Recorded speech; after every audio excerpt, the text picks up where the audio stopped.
and to win for our party, our coalition, and for the people of Kenya. Let the word reach out to our friends as well as our rivals that we are prepared and we are inspired to do all we can to go to every place and to work with everyone to open the doors of inclusion, opportunity, and enterprise in order to move Kenya to the higher level. After all, this is what hustlers do every day. Let me state a fairly obvious fact. I am the first elected and serving Deputy President of Kenya. It has been the honor of my life to be elected to this position, and I will forever remain profusely thankful to my friend, President Uhuru Kenyatta, for a successful working partnership in 3 elections. I have discharged my duties faithfully, and there is not a single task that the President assigned me which I did not execute in full.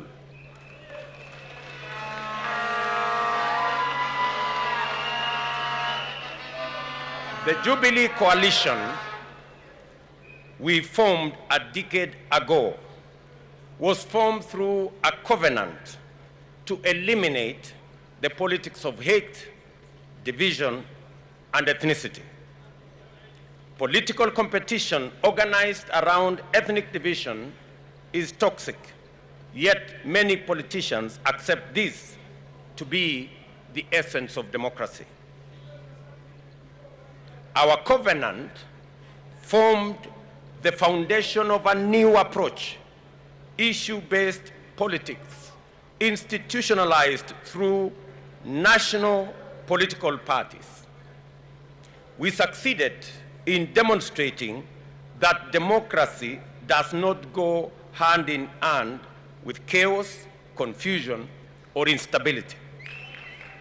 We have shown that democracy does not express itself through discrimination, exclusion, division, suspicion, or conflict. In government, we focused on delivering those projects and programs that would enable the state meet the people at their point of need. Therefore, we swiftly transformed the country through unprecedented investments in infrastructure as the springboard to effective, efficient, and sustainable service delivery to all parts of Kenya.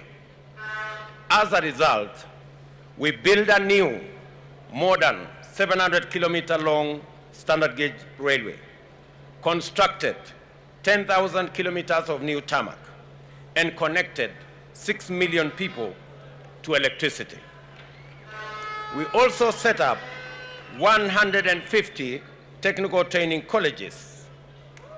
The next phase of our transformation was going to be the Big Four agenda, which would leverage these foundational undertakings to ensure that the economic and social rights of Kenyans would be actualized by creating jobs for millions of young people out of school, out of college, and out of our universities. It would also transform agriculture to increase food production and to lower the cost of living and increase money in the pockets of millions of farmers. Big Four would also radically change our delivery of healthcare by rolling out a comprehensive universal health program. This would complete the task of transforming Kenya that we had been assigned in 2013. From 2017, however, the party backpedaled on its foundational commitments, including the founding covenant. The party rejected national, inclusive, issue-based transformative leadership and embraced parochial, ethnic, divisive, and retrogressive politics. It defaulted to tribe as the organizing variable of our politics and governance. It privatized governance and weaponized public policy and institutions. It pursued personal politics of congregating an entitled few to express their individual wishes as community interests and translate their private consensus as national policy. In our first term, we made exceptional progress in setting the stage for national transformation. In our second term, we witnessed accelerated regression into the tyranny, personality cult politics, and the weaponization of public offices to intimidate, harass, and persecute Kenyans perceived not to worship those in power. Many large enterprises were destroyed. Many business owners harassed. Many leaders subjected to humiliation, intimidation, blackmail, because their only crime was holding contrary opinions to those holding the levers of state power. A new frame of national unity was engineered in undemocratic and in terms which rationalized grounding and swallowing the whole opposition and the vandalization of the Constitution to accommodate corrupt and dangerous ethnic arrangements. At the same time, the Big Four agenda was abandoned, pushed into the back burner, as execution of its flagship projects was left at the mercy of forces of emergent state capture. Those who remained loyal to our founding vision were shunned, hounded, threatened, and then persecuted. This is how we lost 4 years that would have gifted us with a brilliant blossoming of a beautiful dream which inspired millions of Kenyans in 2013. To his credit, my friend the President did inform me that he needed space to work on his personal legacy as the fourth president. I obliged, and this led to my eventual retreat to the margins of a government that I had participated in forming.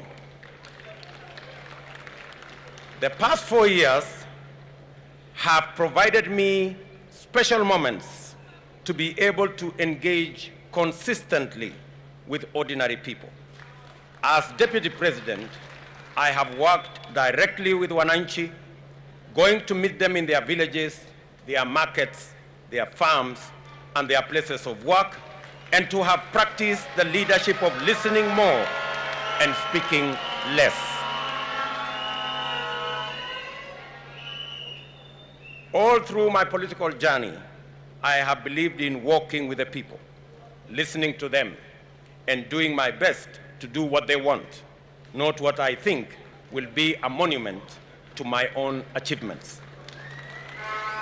I have learned that our plush, comfortable, secure offices are inaccessible to the majority of the people who need them the most. As a leader, this is a huge setback because it costs us the opportunity to be useful and effective. These engagements taught me a lot about things I thought I knew. Most importantly, they reminded me the most important question of all: what does the government do and for whom does it work, and how, therefore, should it work?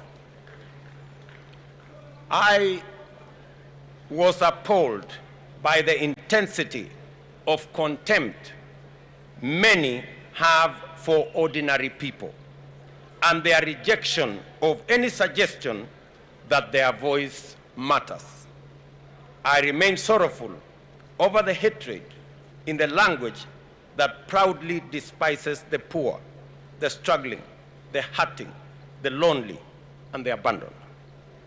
Many of us have felt the stinging lash of this contempt, and we all know where it comes from. Behind the shameless deception that national unity is the coalescing of a few leaders to organize their selfish interests in an implacable sense of exclusive entitlement to the privileges associated with state power. This entitlement is the basis for the formulation of a cynical agenda to capture the state and disenfranchise ordinary people for good. That is why we have witnessed the criminalization of enterprise, the marginalization of livelihoods, and many parts form part and parcel of this contemptuous exclusion. We in the Hustler Nation believe that the measure of any society lies in how it treats its weakest and vulnerable members. We work from the bottom up because if we take care of the bottom, we take care of everybody. We want Kenyans to have opportunity to hustle from the bottom up. The top, therefore, must be understood to be everyone's aspiration, objective, and ideal destination. It is not bottom versus up. It is bottom up. It is not bottom versus up. It is bottom up.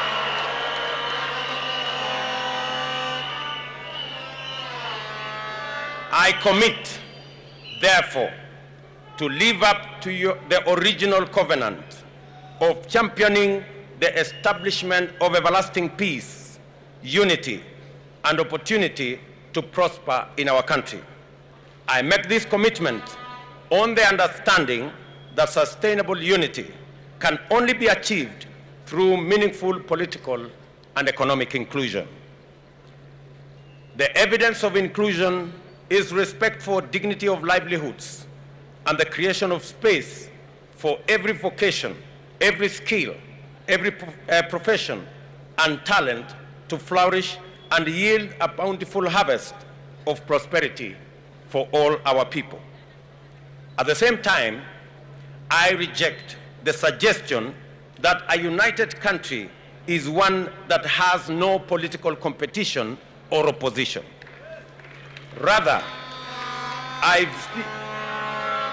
view the foundation of an inclusive Kenya as one governed by an effective democratic government with robust checks and balances, overseen by a vigilant and responsible opposition and a strong civil society